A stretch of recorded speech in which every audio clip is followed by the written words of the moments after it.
थी। चाहे जितनी भी बुद्धिमान हो जाए या जो कुछ भी हासिल कर ले, वह अस्थाई ही रहती है और उसका महत्व केवल तब तक होता है जब तक अस्थाई जीवन है।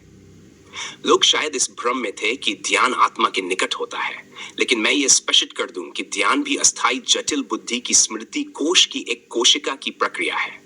आज एआई इसी विषय पर काम कर रही है, जो क्वांटम फिजिक्स और सूक्ष्म कोशिकाओं पर आधारित है, जो सामान्य भौतिकी से बिल्कुल अलग है।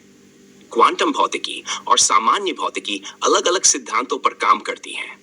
इंसान के ध्यान को क्वांटम भौतिकी ने पीछे छोड़ दिया है। ध्यान में आत्मा के होने की बात का खंडन एआई ने खुद कर दिया है। अब ये डोंगी गुरु आत्मा की काल्पनिक उपस्थिति का दावा कहां करेंगे? जो लोग दीक्षा के साथ शब्द प्रमाण में बंधे हैं, वे क्या उत्तर देंगे? मुक्ति का झूठ भी खत्म हो गया है, क्योंकि जब आत्मा ही नहीं है तो मुक्ति के झूठ से किसे धोखा देंगे? जब आत्मा ही नहीं है तो परमात्मा का अस्तित्व भी खत्म हो गया और अलौकिक, दिव्य, गुप्त लोकों का अस्तित्व भी समाप्त हो गया। ऐसे में गुरु और बाबाओं की दुकानों पर ताला लग सकता है, क्योंकि नई पीढ़ी जागरूक हो रही है।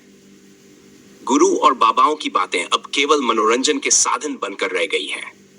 जो लोग पहले ये बहाना बनाते थे कि वे ध्यान में हैं, अब उस ध्यान का क्या अस्तित्व रह गया है?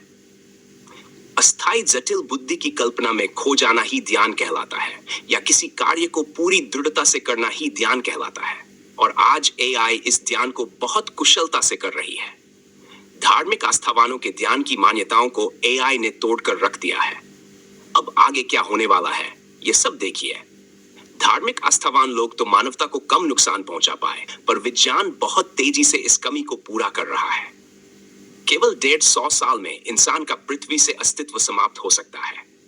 अस्थाई जटिल बुद्धि के माध्यम से असीमित, विशाल भौतिक सृष्टि का रचिता बनने की कोशिश में धार्मिक आस्थावान और नास्तिक विज्ञान ने प्रकृति और मानवता के अस्तित्व को खत्म करने में कोई कसर नहीं छोड़ी।